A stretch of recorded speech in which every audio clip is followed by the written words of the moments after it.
Welcome to my party, we're just getting started. A life is a dream or a nightmare started. Hand me a drink cause I'm going all in. Get me a shrink who can... இந்தியாவினுடைய ட்ரோன்களை நாங்க இடைமறிக்கல அப்படின்னு பாகிஸ்தான் இப்போ open ஸ்டேட்மெண்டா சொல்லியிருக்காங்க.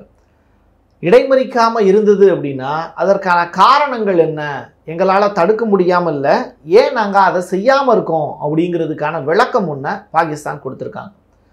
பாகிஸ்தானுடைய defence minister Asif அவர்கள் அவங்களுடைய நாடாளுமன்றத்தில் பேசி இருக்கக்கூடிய விஷயத்தை NA அப்படிங்கிற டிவி ஒளிபரப்பியிருக்காங்க. அது தொடர்பான வீடியோக்களும் இப்போ பரவிக்கிட்டு இருக்கு. அந்த வீடியோக்களில் என்ன அவர் பேசியிருக்கார், உலகமே அதிர்ச்சி அடையக்கூடிய வகையில் ஒரு டிஃபென்ஸ் மினிஸ்டர் என்ன பேசியிருக்காருங்கிறது தான் சுவாரஸ்யமான தகவல். துருக்கி, அஜர்பைஜான், சைனா இந்த நாடுகள்லாம் என்னென்ன மாதிரியான ஆயுதங்களை கொடுத்து பாகிஸ்தானை ஊக்குவிக்கிறாங்க. பஸ் ஸ்டாண்டில் போய் ஊக்குவிக்கிறது இல்லை, எனர்ஜெட்டிக்காக சில விஷயங்களை செய்ய வைக்கிறது. அப்படி என்ன செஞ்சு கொடுத்துருக்காங்க. இப்படி ஏகப்பட்ட விஷயங்கள் பற்றி தான் இந்த வீடியோவில் பார்க்க போகிறோம். வாங்க பார்க்கலாம் உறவுகளே. இது பிரசாத் சிக்னேச்சர்.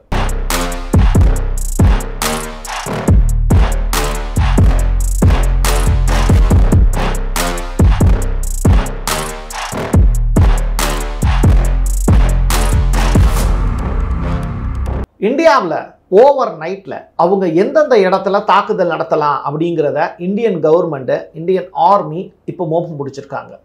ஹரியானாவினுடைய அம்பாலா அப்படின்னு சொல்லிட்டு ஒரு பகுதி, இந்த பகுதியில் பாகிஸ்தான் தாக்குதல் நடத்தலாம். நம்ம பாகிஸ்தானுடைய தீவிரவாத குழுக்கள் மீதும் தீவிரவாத முகாம்கள் மீதும் தாக்குதல் நடத்தணும். 21 சூஸ் பண்ணி 9 இடங்களை அடித்தோம். ஆனால் அந்த நைட்டே டோட்டலாக பாகிஸ்தான் நம்முடைய இராணுவ தளங்கள் மீது தாக்குதல் நடத்துச்சு. அதை நம்முடைய ஏர் டிஃபென்ஸ் சிஸ்டம் மூலியமாக தகர்த்தெறிஞ்சோம். அடுத்து தொடர்ச்சியாக கடந்த 48 மணி நேரமாக இந்தியாவுக்கும் பாகிஸ்தானுக்கும் இடையில எல்லை தாண்டிய போர் அப்படிங்கிறது துவங்கிடுச்சு.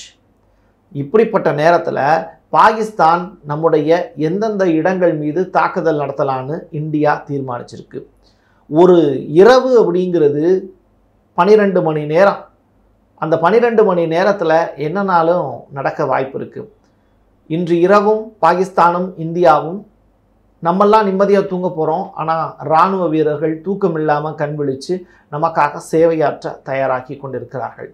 என்ன நடக்க போகுதோ அது நாளை காலையில் தான் தெரியும். முரளி நாயக் இந்த நபர் ஆந்திராவை சேர்ந்தவர். இவர் ஒரு இராணுவ வீரர், நமக்காக மரணம் அடைந்திருக்கிறார், வீர மரணம் அடைந்திருக்கிறார். பாரமுல்லா அப்படிங்கிற அந்த பகுதியில் இவர் போர் செஞ்சுக்கிட்டு இருந்தப்போ இறந்து போயிட்டார் அப்படிங்கிற ரிப்போர்ட் வெளியாயிருக்கு.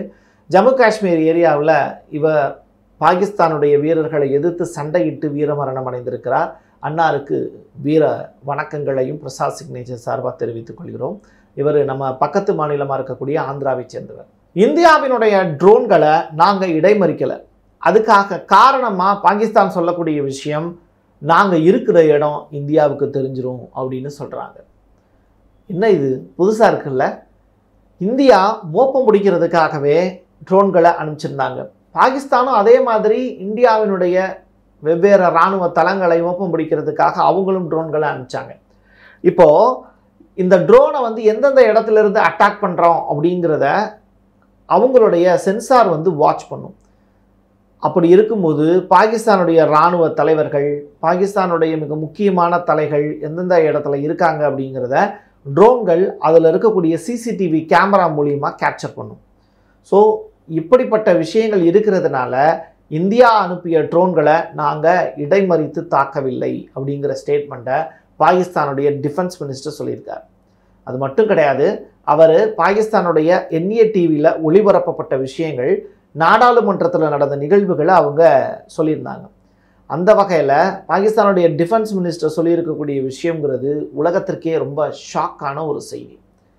நாங்கள் பாகிஸ்தானில் இருக்கக்கூடிய சின்ன சின்ன குழந்தைகள் இருக்காங்கல்ல, மதராசா ஸ்கூலில் படிக்கக்கூடியவங்க, இந்த மாதிரியான நிகழ்வுகள்லாம் பாகிஸ்தானில் நம்ம இந்தியாவிலையும் இருக்குது.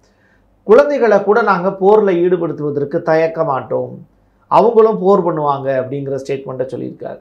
இதெல்லாம் எந்த வகையில் ஏற்றுக்கொள்ளக்கூடிய வகையில் இருக்குதுன்னு எனக்கு தெரில. நீங்கள் ஒரு இளைஞர்கள் 16 வயது 18 வயது இளைஞர்கள் போருக்கு வாங்க அப்படின்னு கூப்பிடுறது ரைட்டு, பட்டு குழந்தைகளை கேடயமாக போய் போரில் நிப்பாட்டுறது அப்படிங்கிறது ஒரு டிஃபென்ஸ் மினிஸ்டர் பேசுகிறதுங்கிறத ஏற்றுக்கொள்ளவே முடியாது. அது ஒவ்வாத ஒரு விஷயமா தான் எனக்கு மனசுக்கு படுது. இப்படி ஒரு டிஃபென்ஸ் மினிஸ்டரை உலகத்தின் எந்த நாடுகளும் பார்த்துருக்க முடியாது. முதல்ல என்னடான்னா, இவர் பேசியிருக்கக்கூடிய விஷயங்கள் முதல்ல மீடியாக்கள் எல்லாத்துக்கும் பேசிகிட்டே இருந்தார். அதற்கு பிறகு இப்போ நாடாளுமன்றத்தில் பாகிஸ்தானுடைய நிலை பற்றி ரொம்ப அவதூறாக, எப்படி சொந்த நாட்டில் இருக்கக்கூடிய அந்த டிஃபென்ஸை பற்றியே பெருமை பொங்க பேசக்கூடிய ஒரு நபராக அவர் இல்லை. இதே நம்முடைய இந்தியானா வந்து விட்டுருவோமா என்ன? நம்முடைய டிஃபென்ஸ் மினிஸ்டர் வந்து அமித்ஷா சூப்பராக வந்து இளைஞர்களையும் சரி, இங்கே இருக்கக்கூடிய இராணுவ வீரர்களையும் சரி, ஏன் அஜித் தோவல் அவர்கள் இராணுவ வீரர்கள்ட்ட பேசிய காட்சிகள் எல்லாம் பார்த்தோம். அது ரொம்ப இன்ட்ரெஸ்டிங்காக இருந்தது, உத்வேகமாக இருந்தது. பட் பாகிஸ்தானுடைய டிஃபென்ஸ் மினிஸ்டர் பயந்து அலறக்கூடிய நிகழ்வுகள் தான் அரங்கேறுது. ஷெபாஸ் ஷெரீப் 13 போய் ஒளிஞ்சிருக்காரு அப்படிங்கிற மாதிரியான தகவல்களும் நம்முடைய உள்ளூர் செய்திகள் போட்டுக்கிட்டு இருக்காங்க. அது எந்த அளவுக்கு உண்மைன்னு நமக்கு தெரில. பட் வந்து தொடர்ச்சியாக பாகிஸ்தானில் இருக்கக்கூடிய மக்கள், ஜம்மு காஷ்மீரில் இருக்கக்கூடிய மக்கள் அண்டர் கிரவுண்டில் இருக்கக்கூடிய வீடுகளுக்கு மூவ் ஆயிட்டாங்க அப்படிங்கிற தகவல் வெளியாயிருக்கு. ஏன்னா பதுங்கு குழிகளுக்குள்ள மேக்சிமம் பாதிப்பு வராது அப்படிங்கிற மாதிரி அவங்க நம்புகிறாங்க. அதனால் இஸ்ரேலில் வந்து அதிகமான அளவில் பதுங்கு குழிகள் இருக்கக்கூடிய வீடுகள் தான் இருக்கும், இஸ்ரேல் பாலஸ்தீன்லாம். அந்த மாதிரியான ஒரு சுச்சுவேஷன் அப்படிங்கிறது பாகிஸ்தானில் உருவாக்கியிருக்காங்க. நம்முடைய ஜம்மு காஷ்மீர்லேயும் நிறையா வீடுகள் பங்கர் வீடுகளாக தான் இருக்குது அப்படின்னு சொல்லிட்டு தகவல் வெளியாயிருக்கு. நர்கீஸ் பேகம் இந்த நபர் வந்து பாகிஸ்தான் நடத்திய ட்ரோன் தாக்குதலில் பலியாகி இருக்கக்கூடிய ஜம்மு காஷ்மீரை சேர்ந்த ஒரு லேடி. இவங்க பரமுல்லா அப்படிங்கிற பகுதியில், ஜம்மு காஷ்மீரில் பரமுல்லாங்கிற ஏரியாவில் நடந்து போயிட்டுருக்காங்க. அப்போது பாகிஸ்தானுடைய ட்ரோன் வந்து இவங்க மேலே அட்டாக் நடத்தியிருக்கு. அதில் ஒரு சாதாரண அப்பாவி பெண்மணி இறந்து போயிட்டாங்க.